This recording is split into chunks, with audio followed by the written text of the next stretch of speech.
Women members of Congress are trying to change the old boy network that has always dominated Capitol Hill, with new legislation to force even the most powerful to face consequences for their misbehavior. Virginia Republican Barbara Comstock and California Democrat Jackie Speier shared their stories at a hearing Tuesday about harassment from their male colleagues. This member asked a staffer to bring them over some materials to their residence, and the young staffer, as a young woman, went there and was greeted with a member in a towel, who was a male, who then invited her in. At that point, he decided to expose himself. She left, and then she quit her job. There are two members of Congress, Republican and Democrat, right now, who serve. These harasser propositions such as, are you going to girl, to perpetrators exposing their genitals, to victims having their private parts grabbed on the House floor. Moments ago, Congresswoman Speier, along with Senator Kirsten Gillibrand of New York, introduced what they are calling the METOO Act, which would overhaul the cumbersome complaint process on the Hill, providing more support for victims and whistleblowers. Joining me now is Democratic Congresswoman Jackie Speier. Thank you very much. It's great to see you. Tell me, how would you change the existing process, which involves a 30-day cooling off period, whatever that's supposed to mean? How would you close these loopholes and tighten it up?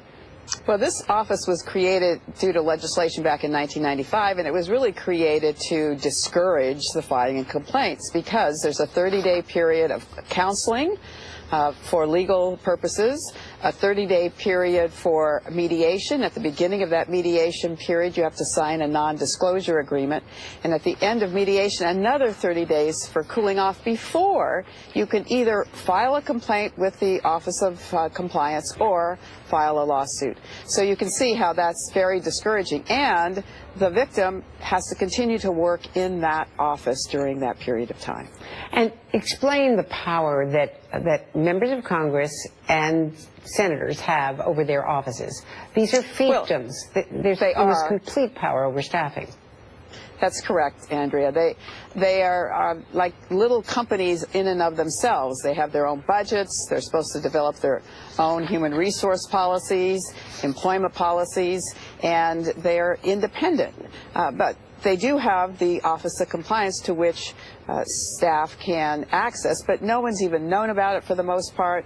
And as we have found, most people don't even do the training. Now, the Speaker has made it clear, and I've introduced legislation as well, along with colleagues on both sides of the aisle, to mandate training for both members and staff on sexual harassment prevention. But that's only one step. This office must be changed. Right now, if you go through mediation, the general counsel for the House is representing the harasser, and you as the victim have to hire your own counsel. This legislation will create a victims counsel. It will shorten that process so you don't have to go through mandatory mediation. You do not have to sign a non-disclosure agreement. It will also apply to interns and fellows. Right now, they are not covered. And we, as you know, have a lot of young people working in the Capitol. They're bright-eyed, they're bushy-tailed, they're anxious to succeed, and when something like this happens, their careers careen, and many of them leave, and that's not fair to them, and it's not fair to the institution to allow this to fester, and for the Congress to frankly be complicit in allowing sexual harassment to continue in our offices. No, I'll say, I mean, Claire McCaskill was recounting yesterday how she was harassed as an intern and didn't feel she had any power, felt her career could be short-circuited if she complained, and you can understand that. You were recounting, I think, that there have been 260 settlements over the past 20 years at a cost to taxpayers of an astounding $15 million paid out quietly to silence victims of all types by Capitol Hill. So there have been 260 settlements and over $15 million in settlement monies paid for by the taxpayers. Now, not all of these were sexual harassment cases. Some of them were racial discrimination. Some of them were disability discrimination.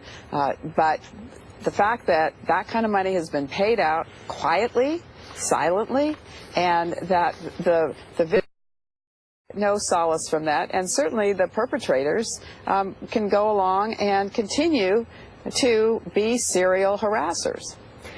Is this still going on? Yes, it's still going on. And should people be called out? I mean, Senator Graham just along the hallway was saying that it's good to get this stuff out and people should name names. So this legislation would require that once there is a settlement, that it would be posted on the Office of Compliance website.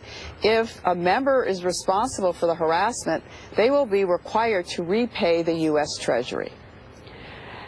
It's been 22 years since Senator Packwood was forced to resign basically under threat of expulsion after the Ethics Committee found a full array of provable charges against him.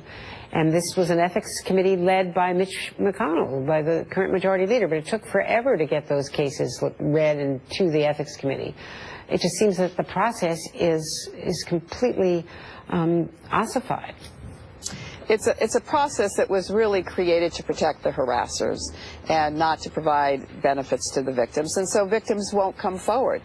They won't come forward because the process is so cumbersome. They won't come forward because they want careers in the Congress, and so they'll try to find a way to move from one office to another. And it should not be like this. And so it's been allowed to fester in part because this system has protected the harassers, because it's been silent and not transparent. So we're going to shine a bright light on it moving forward. What is your message to the interns, the pages, the young people, and others who are worried about calling out someone, who are afraid to step up and do a very brave thing, which is to put your own future on the line by going up against power? My message to them is that we need you to come forward. We need to clean up Congress. And it's time for people to be held accountable. It's time for you to get the kinds of compensation and or conditions in which to work where it's not a hostile work environment. And you should never be subject to quid pro quo. Never. Jackie Speier, Congresswoman, thank you so much. Thank you for what you and Kirsten Gillibrand are doing today, and we will